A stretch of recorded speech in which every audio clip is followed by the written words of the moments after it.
Are you ready for some high tea? Oh, why, yes. Pinky's up, darling.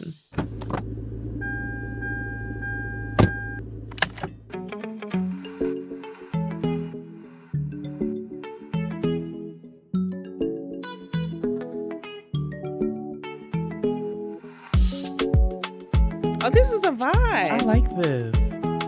So, Rob, I had to get you back in the studio. Yes. Because 2025 is not even 3 weeks old and it's ghetto. Life is life. And there's been so much going on since the last time we were on the mic and we spoke. Yes. So I'm like, we got to tell the people. We got to catch up. So thank you for answering my frantic text. I don't know if it was like 9 o'clock at night. It sure was. I was like, it was like a straight up ADHD response. Like, Rob, there's too much going on. Are you free this weekend? We got to talk. We have to tell the people them. And I had to pull up. Yeah, it's crazy. So, I mean, a lot has gone on since the last time we were on High Vibrational Tea, everyone.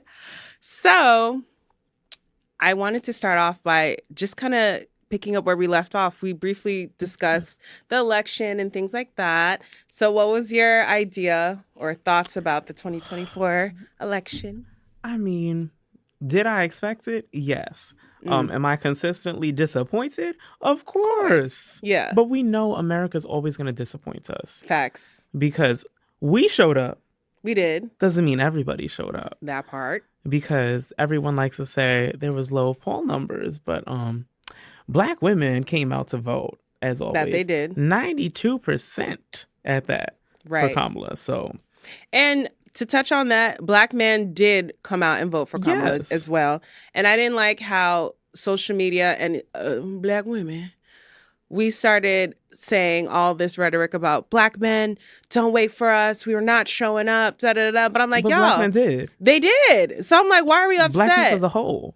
The ones who didn't show up is the alleged people of color. And I had a friend bring up the fact that Black men were the only ones patronized to vote for Kamala. Versus the other demographics, like Obama coming out and yelling at the Black men's. Like, I know they felt some type. Well, y'all felt some type of way, I'm sure.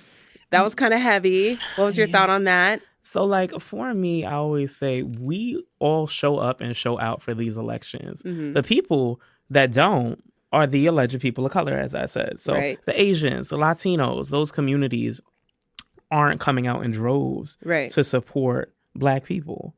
And that's why I've always had a problem with this people of color term, including Black people, because they ain't thinking about us. They're not. Ever. Yeah. And in this election, 19 million didn't even show up to poll. No.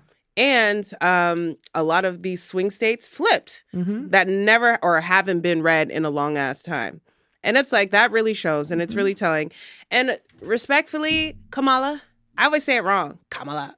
I hear the Yeah, Kamala. Yeah. And it's like, she kind of dropped the ball when everybody was talking about Gaza and she couldn't be straightforward. And she was using rhetoric and wording like, oh, as the president, it was very president-elect, like, I'm going to lead the nation in X amount of way. But I'm like, ma'am, you already on staff and we ain't going there, you know? And like, I think that alone presents another issue of single issue voting, where a lot of people will vote based on one issue. Right. Which can be good at times. So in this case of Gaza, but other times it does impede us from moving forward.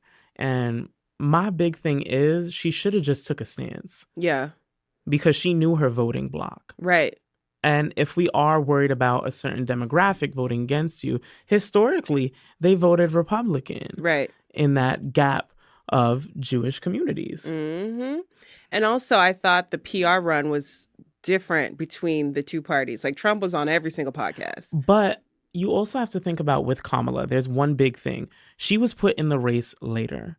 She didn't have the same amount of time to put her vision out there and her words out there. Yeah. I do think Joe, he should have dropped out earlier to give her a fair shot. There was some ego there for sure. Yeah.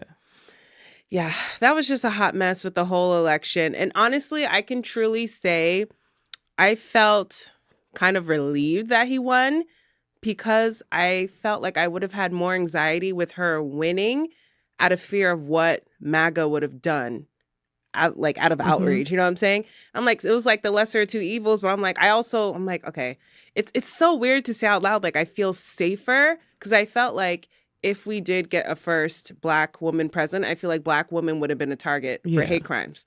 I mean, at the end of the day, we're still the most unprotected, but I felt like we would have been capital unprotected. I do feel like, respectfully, the flip of it, that now he is in power once again, it's emboldening them. Baby. And we're in more danger racism than is ever. So loud. Oh, yeah, for because sure. Racism has always been here. Yeah. But to see how loud it is going to get and in our faces, that's what concerns me. We have a whole oligarchy right now. It's crazy. It's him appointing his friends. Yeah, it's the rise of fascism as well, which people tend to ignore. Yeah. Because this is just like a repetition of things that happened historically. Age of Aquarius is here, y'all. Age of Aquarius. Everything is out in the open and we know what's going on. Yeah. And it's just crazy because, like, yeah, he won, blah, blah, blah. Everyone's cheering. But when he started to name his elect people, Dr. Oz, Elon, I was like, wait a second. It's a bunch of celebrities because he doesn't have a full understanding of what politics even are. He's still a celebrity apprentice. Exactly. Period. And he himself is only in the world of being a celebrity. Right. Because I would love to see his qualifications education-wise because he doesn't know a thing. He doesn't. Who's in charge of the Board of Education now? Was it? I don't know. I can't remember. Child, well, now they're trying to get rid of it. Linda McMahon. Isn't she the one? Oh, maybe? Maybe. Fact check. We're going to fact check it. Because, you know, I'll be mixing up them white women. That part. But I'm just like, and even with that, was it H-1B5? Oh, yes. The H-1B. The H-1B visas. Please elaborate. So let's quickly explain it. So basically, you are to work here if you are a skilled worker. So we need to think about in tech in particular. They're booming off of this. Of course. And the country that they're taking it from the most is India. India, of course. That's why he got Vivek there. Exactly. The Indian voting bloc is very Republican. Very much so. They're feeding into it. Yeah. But I also need people to realize this is indentured servitude just remixed. Yes. And India has constantly been a victim of that throughout their history. They have a permanent underclass. Yeah. Yeah. Or even we're thinking about how many Indians are around the world because of indentured servitude. So if you look at countries like Trinidad, Guyana, Fiji, Mauritius, their populations are the result of indentured servitude. So now it's just being remixed. Yeah. Because we're saying, oh, bring your skilled workers. You could work here for a certain amount of time. Right. And then if your employer chooses to sponsor you to stay here, they can. Right. But that costs a lot of money. They will just find another person. Exactly. So. And then this is just to let people know because MAGA is having an issue now. Like, they're all, hey, Trump. Yeah, Elon, Tesla's for everybody. But then Elon's like, all right, well, we're going to have this H1. And all these qualified Americans are not going to have these jobs because they are going to outsource to other foreign native countries, pay them way less. Maybe they'll kick them out. Maybe they'll let them stay. And now there goes American jobs. But I'm like, also is an immigrant from South Africa. That part. And MAGA is upset. Like, you're taking our jobs. But I'm just sitting here like, ain't that what you want? Listen, the girls are fighting amongst each other. Right. I'm like, ain't that your friend, though? That was your friend. That was your friend. That you invited to the cookout. But it's like, pero not my problem. But it is, though. And it's just like craziness. Just seeing, and this is just happening the first week and a half. Yeah. California's on fire. It is. And it's just so sad of what's going on there. 2024 was the record hottest year of California history. It's been climbing for the past 10 years. Yeah, because of climate change and people emissions. Are ignoring it. Yeah. A lot from the tech companies as well as industrializing, fast fashion, you name it. Yeah. And it's just crazy how I have a lot of conspiracy theories. There is some science behind it. Yeah. You know, what did someone say? It was like when a fire marries a tornado and it takes over. Yeah. And Cali's been dry. But Mayor Baz, that situation, child. I think she is doing her best. Sometimes. Child. Sometimes. She was in Dirty December in Ghana. You know, meaning some of the time. Child. She wasn't trying to fly back. She was like, wait a second. Listen. She thought it was just a little fire. But then she was just like, oh. Yeah, I got to get back home. Right. But I didn't like people like Khloe Kardashian in particular coming at her. Because I know the undertone of it. Right. Because you will always come at a black woman. But you don't say nothing about your cheating man. Respectfully. So I'm like, I have all the smoke. For black women, but never for a black man. That part. You be on him. Third like trimester Tristan. Yeah. But I'm like, but then for them to speak so boldly, like, oh, this is a joke.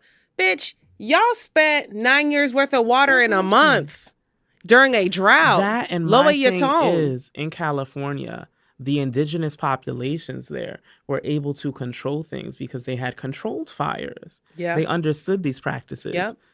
But obviously, due to colonization, all those indigenous people have been kicked out and sent to places like Oklahoma. Yeah. On reservations. So, like, if we listen to our indigenous people, we might be doing better. I was also reading an article about how there's a lot of foreign, like, vegetation there, too, from all of the different people coming in. And, like, they have a lot of eucalyptus trees there, so which are lighting up like fire. On top of the whole fact that they cut the budget, $19.8 million, I think, the same year before the fires happened. And I'm just like, if y'all know California is hot and it's getting hotter, it's been getting hotter for the past 10 years, why would you cut the budget? Oh, because there's a huge minority population in California where the minorities are becoming the majority. So they're not caring anymore. Right. Because there's so many Asian people moving in, Latinos. There's a huge Black community that's often ignored. Right. So, like, everyone's talking about, oh, rich white people's houses are burning down. We don't care. But there's historic communities of color, specifically Black communities, that are being burnt down, like Pasadena. Pasadena. Yes. Please expand on that. So, like, Black people moved in droves out west and were able to buy homes for the first time. Pasadena is that example of it. So you have multi-generational middle-class Black communities burnt down now. Yeah. So I was able to understand it a little bit more. I have some family who moved out there years ago. Word. And, like, being able to understand that there are these big Black communities over there that are not seen. Yeah. Especially on film and TV. Yeah. And nobody is caring about them. And we're going to see rich white people take over. Of course. They're going to be like, oh, it's burnt down. These companies are going to rebuild like this. And that's where the conspiracy theory, I kind of understand. Low key. Because it's given, you know, Tulsa again, if we know about Tulsa. So we do. And I thought what was interesting was how first it was one fire. And then it was the Eaton fire. Yeah. And then Hidden Hills, I guess. And then Hidden Hills in Santa Monica, that got compressed real easy. I'm like, oh, because that's too close to the rich, right? But the other ones burning crazy. And I didn't like the celebrity backlash either because I'm like, Janae Aiko was one of those celebrities who was talking about her house burning down, and people were like, well, you're rich, you could rebuild, your husband could buy you a house. And she checked them people real quick, like, that's not my husband. I'm not that rich, and that's not my husband. Period. But Big Sean, you need to marry that girl. No shade, but shade. And it was just like, damn, because I could never imagine, like, I have one story, this woman left her disabled son in the fire. Yes, he said she can go and that she needs to save herself. And the bitch left and saved herself and got on the camera, God's camera. I mean, she said, screw them kids. I can have another you in a minute. Matter of fact, he'll be here in 9 months. Child. That's it. Listen, I'm just like, ma'am, if you took that L, I would not be telling the internet, let alone interviewing I would have it. been real quiet. I've been like, oh, my baby. He went and up let's to talk glory about that way. the incarcerated firemen due to this cut budget. Oh, yes. And but they've always done that. You know, this goes back. I didn't know. To indentured servitude. This is actually slavery because if we look at the 13th Amendment, slavery is still legal if you are imprisoned. They use them as slave labor. That's crazy. See, if I was enslaved, I don't want to say enslaved, but if I was a convict working for the fire department, that fire was crazy as hell. The way I would have faked my death and like slid, but I'm like, how do they even watch and keep everything contained when it's crazy like that? You know what I'm saying? Yeah. And they're putting vulnerable people to do it because they see them as expendable. Yeah. They're like, okay, they're already in prison. I'm pretty sure. They could die. Yeah, I'm pretty sure if there were casualties, it wasn't like the main crew. I highly doubt it. And it's just so sad to see like the fire department talking to the public saying like, you know, there's only 29 stations in LA County. We don't have the resources or the power to sit here and, take care of all 4 fires. And then they did catch some arsonists, so they quote unquote speak. I do think it was kind of quinkadinkly that all this happened. And child, I even heard a rumor that a lot of these celebrities' houses burnt down because there's evidence about Diddy. I said, child, if y'all don't stop with this. Speaking of Diddy, though. That part. Did you hear about Diddy done? Diddy done. Girl, the Diddy done, the party done. It's done. I love it. Because Wendy, did you hear about that, girl? Yes, I did. I was listening. I was like, how you doing? How you sipping? How you doing? For real. Oh my God, Wendy. And we're going to get to Wendy later on this episode for sure. Yes. But, let's get to Wendy now because that's on my spirit. Yes. And that's also why I hit you up because I was like, bro. Because everybody who knows me, that's my area of expertise. Rob me the purple chair, y'all. Hot topics. Listen, this is why I've been doing it for years. High Vibrational Tea with Lil Rob. But Wendy has been on my spirit. So like, I love the worlds of media. Mm-hmm. And she has been that queen of media for me. For sure. Growing up in New York. Absolutely. And they were saying that she was incapacitated. We saw her documentary. She did appear very differently because she would never take her wig off. Ever. That's how I knew something was wrong. We all knew what type of wigs Wendy had. Yep. And to see her like that in that state, very fragile, I did think she was incapacitated at the time. But upon hearing her on The Breakfast Club, Wendy's fine. Yeah, she was probably on all those fucking 7-8 pills that they give her, right? Along with the alcoholism that she admits to suffering from. And think about, I really got into Wendy the last year, right before she got off of air, even though I've always watched her, but it was part of my routine now because I was getting all my tea. Yeah. And she was getting hot, and this is where I'm going to go back to that conspiracy theory. She was getting hot right before because she covered the Epstein stuff. Because I remember specifically, she was covering the Epstein stuff, and she was really like going in on it. Which I'm like, and then all that stuff with Kevin on backstage. That's my biggest thing, though, is her and instead of Kelvin, her husband. Kelvin, I'm sorry. Because he wanted to take funds from her. So initially I thought, Wendy is plotting something right now. She's going away for a little bit so she doesn't have to pay this man money along with his little side piece. Yeah. But as time went on, we see the gravity of the situation, that conservatorship. Yeah. And like conservatorships can be beneficial to some people if their families are not managing their funds correctly because they're incapacitated. Right. But she has a loving family. She has a whole family. She has a whole son. Yeah. And I'm like, how is this legal when someone has immediate family that can take care of things? And she's a celebrity. Yeah. Let's not act like Wendy is a regular schmegular podcaster just trying to grow her channel like me. That part. But like, she is a well-known celebrity. And my thing too is her family is well off. So like, if you are from the tri-state area, you understand where she grew up. She grew up around Ocean Township and Asbury Park. These are wealthier areas. She's not poor. And her sister, her brother are not poor people. Right. So they're not trying to come for her funds. They're fine. They're well off. So I'm confused as to why this woman, I believe her name was Sabrina. Yeah, Morrissey, yes, say her name. So she has control of these funds. And it's not clicking. And I'm like, what judge appointed guardianship versus, okay, you know what? Like, how does it get to the judge? Versus, like, how does it leave the doctor to the judge? Yeah, she passed out on camera on Halloween. But that was a medical episode, you know? And I really feel like they took out Wendy at a certain time because they knew they was going to take out Diddy. And they did not want Wendy to hear, like, to spearhead that. Yeah, because I'm like, she was way out the way. Yeah, she's been saying this since the 90s. Right. That's why she got kicked off of Hot 97. Yep. Because she started really telling his story. Right. And at the time, he really controlled New York media. Yeah. So he was able to get her off. But she still bounced back. She just went over to Philly. Yeah. And she was on their stations, and we got to hear her as well. But she's been very consistent on exposing the behind the scenes in the hip hop world. Yeah. Because these things aren't new. They're new to a lot of people. Right. Because now it's entering mainstream. But people from New York, we always knew Diddy was up to things. Diddy the diddler. He was diddling. Yep. And like for Wendy in particular, she's really been ardent and like struggling to get people to know that she is okay. Yeah. And by doing this interview, we see that she's a sound mind. They took her cats.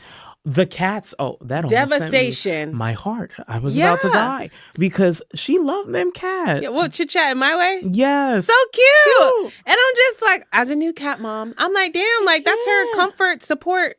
And I'm like, why y'all got her in the 5th story? She's so cute too. She talking about something. These people are in their 80s and 90s. I do not talk to them. Yep. She was like, listen, I'm young. I'm popping. I'm only 60. She's looking at her body. She just told Jason she ready to go out on date. Yeah. And she ready to be outside. And y'all need to help her get outside. She said her body is like a party in Boston. It's tea. She got it still. So we need to make sure that, she gets back out there dipping and doing it, as she once said. Yeah. So she even mentioned how like she just wants to go back home. She wants to have the New York retirement plan, which is move down south to Florida, Miami, retire with her family. That's where everyone is.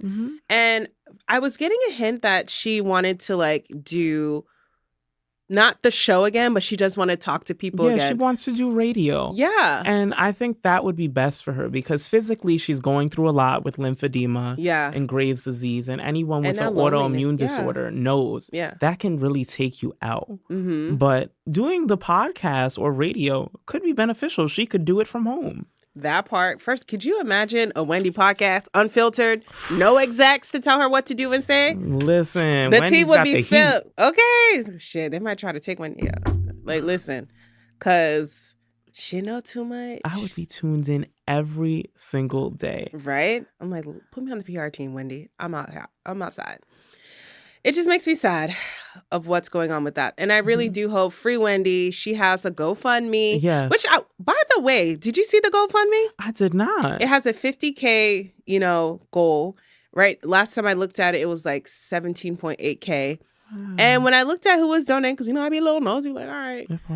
It's regular fans like us. And I'm just like, hold on now. Now, I know Wendy may have made a few enemies in her career, but she has some friends. That 50K should be a blink snap. That's what I'm saying, for a lot of y'all. She is well connected in New York and New Jersey. Yeah. So I'm like, wait a second.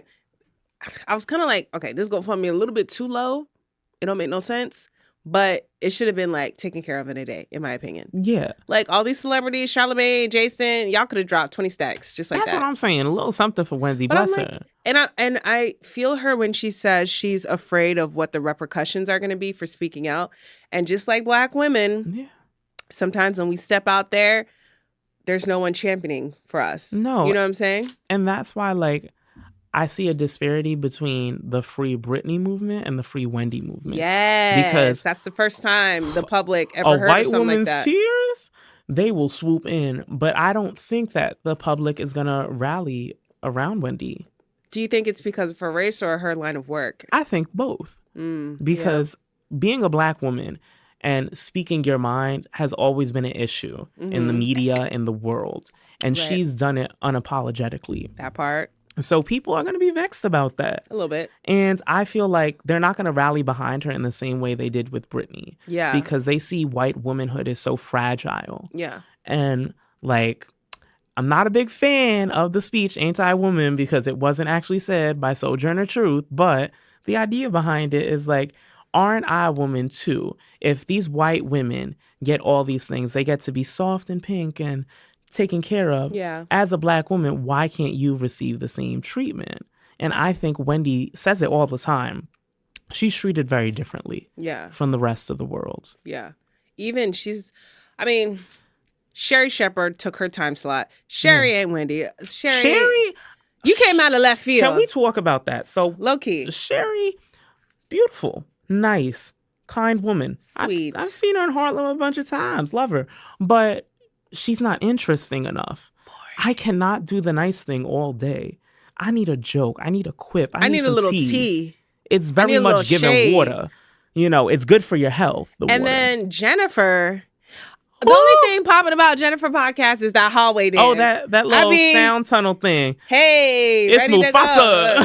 First of all, Pierre. Pierre, that's Mufasa. I said, what kind of old daddy dance was that? Listen, okay, he was electric sliding. Okay, but he fine though, so that's why he's getting away with it. But I love the Soul Train line. But Jennifer Hudson, one thing about her, because as an educator, I know when there's a reading gap. So as she is reading, she looks at the camera just like this. So today we have Val here. You know, she be singing this stuff. Right. And then she goes into the singing and it's very loud. Because she can't sing. She can sing. She will divert. But that's why I'm like, know your ministry. Yes. Because baby girl cannot read off that teleprompter. Yeah. It's very much giving, I do, I said, I did, I would. And and I just feel like since Wendy has left, because I saw what they try to do there. When she was going through her stuff and they were doing that transition, like, oh, Wendy's on break. Yeah, and we're they all had guests. Guests. I was like, wait a second, y'all chesting to see who gonna take this slot. I really thought Nick Cannon was fire, and I loved Kiki. Did Kiki? Yes, Kiki did. I love Kiki. And I always said, I feel like Kiki Palmer, she did have a talk show when she was younger. I just thought it wasn't the right time for her. Yeah. Because as such a young person, you don't have enough life experience yet to really speak when you are a talk show host. Because she can interview down. Yes, I love her podcast. I'm trying to get on the PR team. That's why I love it now, because she's stepping into her grown womanhood. She's a mother. She's had more experiences. So she can speak on things. Yeah. And I felt like she would have been a better choice than Sherry. Yeah, like they needed, and it's so oversaturated. You have Sherry, Jennifer, Robin, I think, right?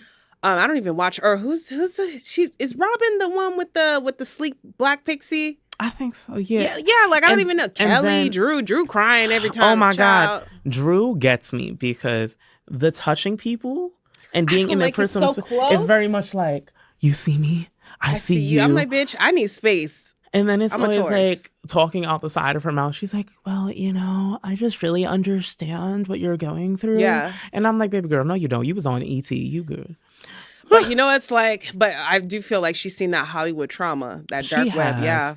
But I also need the personal space sometimes. Yeah. Because she touches people. Mary J killed me. She kept her at a distance. Yeah.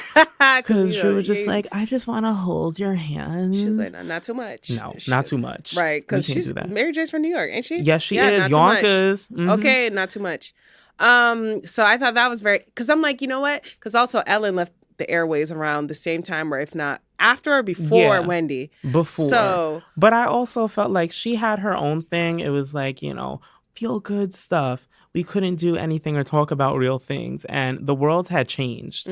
So Ellen, she was kind of a relic of the past. Like, we have too much going on. It's the same thing with The Real.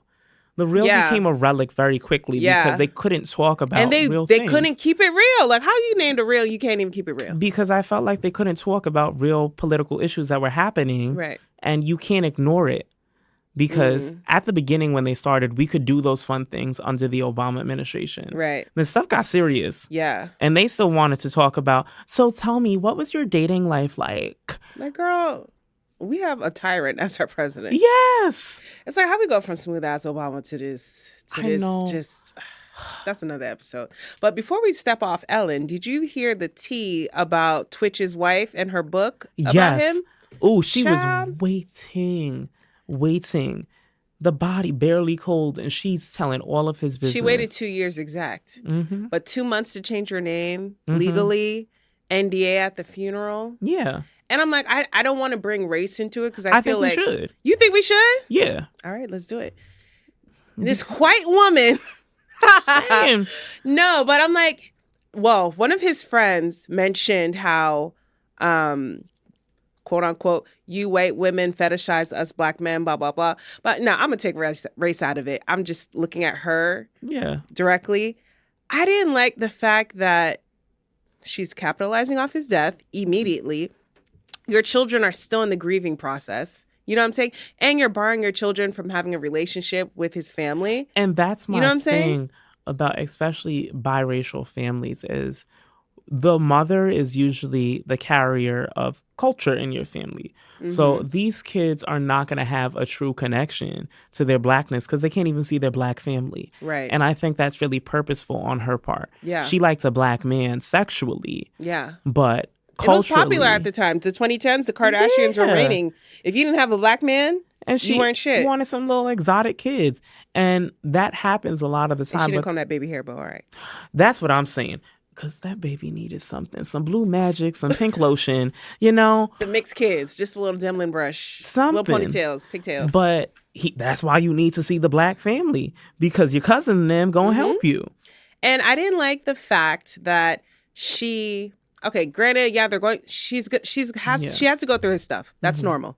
But the fact that you did, quote unquote, find this alleged journal, read the journal, and then told the public about what he wrote about being essayed as a young child, why is that our business? That's why my is that thing. our business? Like, you tarnish his name when he's not even here to talk about it himself. Yeah. That was a private thought. And he suffered enough. He killed himself. Right. And you are further pushing the suffering. Yeah, I'm starting to think you was the problem. Exactly. And she was like, the 13th reason. The 13th reason. Oh, what a great. I loved Clay. Right. And I was just like, it's giving. And the fact that she actually got into another relationship so quick was very interesting. So this is my conspiracy theory. Sloan Bella, who is the psychic who predicted the whole Diddy thing and the Kim Porter thing. You telling me. She did a video on Twitch's death that I saw, just because I was just on a rabbit hole. Yeah. And then it was very interesting because I saw that first and then I saw this happen. I said, hold on, I got to circle back. Things are clicking. Things are clicking and connecting. And now people are saying that it could have been connected to issues that were going on with Ellen's show and things that were going on behind the scene because they had a lot Ellen had a controversy. Yeah, she did. That's why she had to get off. Yeah, all these racial allegations and Holly weird. I understand why California is on fire. It's giving Revelations. I keep telling everybody it's Revelations outside. I've been saying that. Like the old people who be preaching outside. I'm like, wait, you actually got something right. Even New York is freaking out. First of all, we had our first earthquake last year. Wild. No, we had earthquakes before. Did we? Well, you would know before me. Because I grew up here. So we had earthquakes in about the 2010s, early 2010s. So earthquakes, they happen because in New Jersey, they often happen. But small ones. But the fires here, because I don't know if you remember, Prospect Park was on fire. And literally, I can see how much of the forest is gone now because you could see the tree cover is gone. Yeah. And even now, you can't even sleep on the subway no more in New York. The lady who got set on fire. Yes. Early morning, 7 o'clock. I'm like, that's early morning commute. I'm like, who's psycho at 7 a.m. in the morning? 4 or 5 o'clock? Like you woke up and chose violence? Yes. And I'm thinking she was probably a woman working a night shift on her way home. You don't know if she had kids. It's just and now I'm working up in Midtown. Yeah. So I have to take that long ass commute from Brooklyn. And I'm just like, I pray every day. Oh, I just did it backwards. This way, Lord. Not the backwards. And I pray every day. I'm like, and now I'm paranoid again. I'm like, all right, let me peep game. Because then you have all this stuff. Because remember when the Gaza-Israel stuff was really popping in New York and we saw real life shit in Brooklyn going down. And I'm just like, I'm just 2025, although I know it's supposed to be a 9-year year of the snake where everyone's shedding their layers, shedding their skin. America's showing its whole ass. It's not even a month yet, and I'm just exhausted. Emotionally, spiritually. It's draining. Very much so. And when you see it every day, this is why sometimes I have to unplug. Yeah. Because it's just there's no good news anymore. Yeah. And it's just trying to find those little joy factors is very difficult. Yeah. And I know people have it really bad across the world. Yeah. But America, you in danger, girl. Getting ghetto. Just saying. It's Revelations. It's a white refrigerator. Yeah. Why a white refrigerator? Oh, child, that's the ghetto. Oh, yeah, you're right. Gotta get you some shoes, find you a home. Oh, my gosh, homosexuals. It is that season, though. It's winter. Oh, it is. That's why it's cold. Oh, can I tell you, I have not, I forgot that it actually snows in December. It's supposed to snow in December. It's supposed to. Like, I packed away my snowshoes in storage. I'm like, all right, I don't need these things. Oh, no, I got my butters, my fur. I'm ready. God. I love butters. I swear they look good on everybody here. Me too. They do. I don't want to get them, though, because I feel like my feet be too big. Listen. But on a man, I'm like, ugh. Like, my boyfriend, I got him, it was so bad. I got him this cute little jumpsuit for Christmas. Yeah. And he put it on with his butters. I was like, oh, no, we're not going outside. Oh, no, somebody gonna snatch him up. Yes, he looked too good. But that's like the national shoe of New York, I think. Yeah, it's identifying. And you're Yankee fitted. Yankee fitted. I love a Yankee fitted. Yeah, you do. You know I do. I always have different versions. Yo, your fashion game, A1. Listen, I be trying. Yeah. So what do you have planned for this year, Rob? So for this year, one thing I'm really big on is growing myself professionally, I will say. I love that. You know, I do enjoy this space. Oh, yes. I love talking. And also, I can officially announce here, I'm no longer in the classroom. Oh, my gosh. So that has been such a big win. As an educator. Yeah, because now I'm in a leadership position. As you should be. Yeah, you know, a little AP role. Is that what all teachers aspire to be, not in the classroom? No, I love the classroom. Okay. Like, I still jump in some days and will teach a class because I miss it. Mm-hmm. But being now an assistant principal, you know, I'm the Kamala Harris now. Okay. That I do with enjoy. Action. Exactly. Action, not a bag of mouth. But not a bag of mouth. Remember that? So I can do things that I always wanted to do, you know, like I was telling Val before we got here. Yeah. I got a science lab going. I have a library going for kids. Textures laboratory. Yes. Vibes.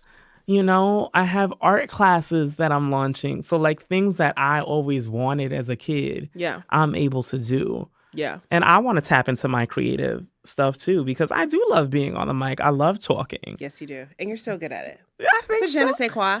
You know, not everybody can be on the mic. Like all these podcasters, it's a talent. It is.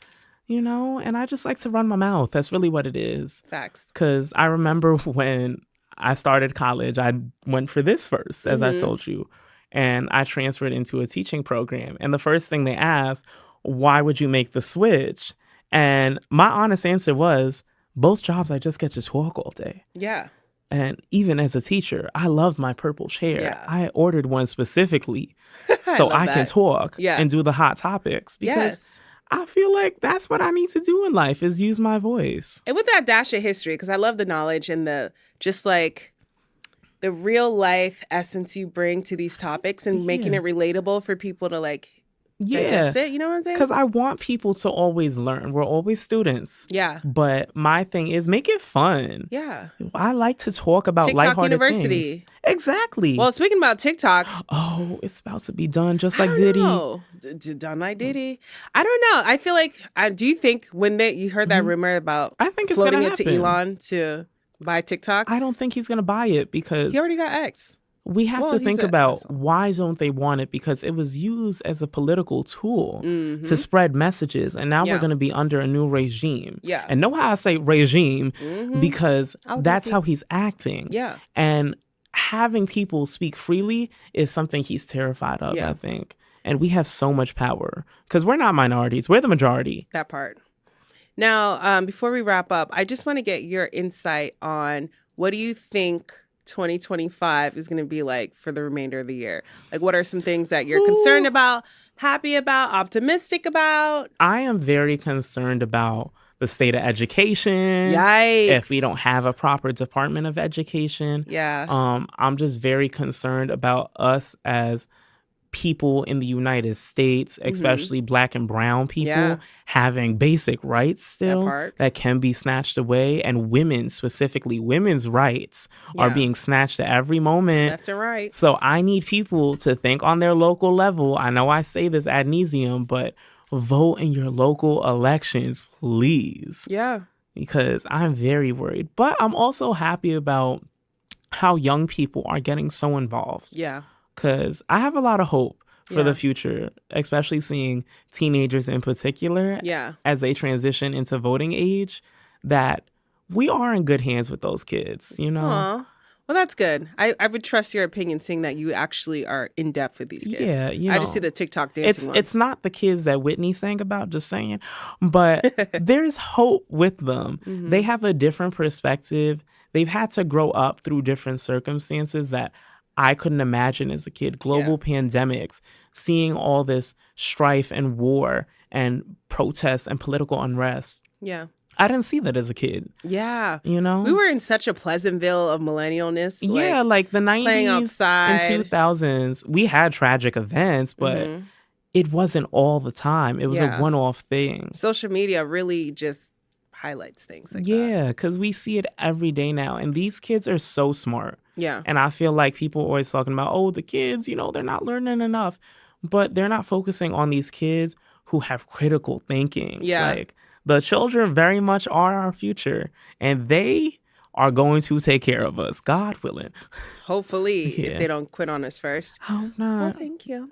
Some of the things I'm worried about in 2025, well, one, just to circle back to the fires in California. Yeah. Now, I believe there are parts still on fire right now, but it is ceasing down. But now some elected officials are talking about how they may not vote in favor of giving California aid because they didn't, quote unquote, align with their initiative party or whatever. And I question it because it's like we have all the money and the budget to fund the war in Israel, give it to Ukraine. But here, our backyard is literally on fire and you guys are playing games like you don't want to help. Like, yeah, Biden cut him that little $700 check. Okay, but we need real help. We need the National Guard. We need Red Cross. Like, where's the movement? So, and then again, more, like you mentioned, more regular people were affected versus these high-end celebrities, insurances cutting off the coverage before. So it's like a lot of these people are either not going to have the funds to rebuild. Yeah. And then California had a homelessness problem to begin with. Yes, and it's going to increase. So I'm like, what's going to go on there? And for some reason, I just like, my spirit is like, there's a lot of things that are going to happen. And I do feel like some of this stuff is being orchestrated. You know? Oh, definitely. And I'm just like, all right. So that's why I'm like, us New Yorkers, I'm like, all right, I'm on guard all year. And I just I don't want my anxiety to be too much. Yeah. And then, like you mentioned, women's rights. It's like, okay, what we really trying to talk about? Because it's like, I'm at the point where I'm like, I have to make a decision fairly soon if I'm going to start a family or I'm going to just raise myself. And I'm just like, I don't know. It's like, so there's a lot of questions, and especially like seeing all these things and the conversations that are being had so early. It's like, all right, y'all don't look like y'all got it together. But I will say optimistically, Trump, he's going to be our president like in 2 days officially. I know. All the shade and tea and Obama cackling, kikiing, but we ain't going to talk about. I'm just saying Michelle not going to be there. She said that. That's because Obama's out there kikiing. But you know what? He had a kiki. He's sitting right next to him. Nobody wanted to sit next to him. He's a gentleman. You know, he was. Why you laughing with him? He was probably like, yeah. Why you laughing, Barry? But you know, Obama's smooth. He's smooth. You know, and Trump is funny. At the end of the day, he's an asshole, but he's funny as fuck, low key. So I don't think he's that funny per se to show all his wisdom teeth. Yeah. I'm just bringing the energy of Michelle for the rest of the year. I will not be present if there's foolery. I'm good on it. I show up for the things that I need to, and that's it. That part. But to close out my point, I'm like, all right, Trump, we got these fires. We got MAGA mad as fuck because y'all about to take their jobs. This is the most perfect time for you to make America great again. Now, if you could come in here and quote unquote do what you say you're going to do, as in helping these families recover, giving California the proper aid that they need, because ain't no reason why these hydrants should have been dry. We're going to talk about the mayor later. But, you know, if you could really come in and actually use your power to good strength, and now we have that ceasefire, which is a good thing. You know what I'm saying? But it's like, if you could come in here and quote unquote, like, prove to us who don't believe you and make America great again. That's how I feel like you can make America great, by taking care of America first versus all these external things. Because he's already talking about these tariffs. Sheen about to go up. Fashion Nova, y'all better start recycling these outfits, mama. Like, you know what I'm saying? But yo, these Sheen girls are having it. Will not be great again. You showed me who you are one time, and I believe you. Yeah. And that's that on that. Period. So it's like, just like, you know what? At this point, it's like, what can I do? I can't fight. He's our president. I mean, I'm still going to be on guard, the next 4 years. Stay ready so you don't got to get ready. That part. So it's just like, all right, come in here, do your job. And like fix shit. Let's stop all this talk because he likes to talk, but he likes to show his ass the first day and start scratching things and getting rid of things and stuff like that. I'm apprehensive as to what he's gonna get rid of because it's like this domino effect, and you're literally creating this oligarchy of high-powered people who aren't even going to be paying taxes. Like, and they're not we're going to be qualified. paying. Yeah, we're going to be paying to rebuild America, and it's just like, bro, we ain't got it. The eggs are still $10, and people don't realize how inflation works. Once it's up, it's up. That's it. But I'm like, you need to raise everybody else's, salaries. There's a lot to be done. A lot. But to your point, us as the people really need to start voting for the people who are like-minded to who's in the neighborhood. It starts from the bottom. Yes, and that's what I need everyone to understand. Yeah. We still have political power. Yeah. I don't want people to think we have none at all. So y'all got to do what you need to do. Yes. So that being said, guys, I'd like to thank you for another episode of High Vibrational Tea with Lil Rob. Yes. Season 2 is coming out. We're starting pre-production in spring. It's going to have new vibes, new segments, new guests, more tea with Lil Rob. Yes. We're going to be out here surviving this ghetto together. Please like, share, and subscribe. Follow the podcast, Passenger Seat Parlay, Lil Rob, and myself, Valkyrie Rain. See y'all soon. Bye. Bye.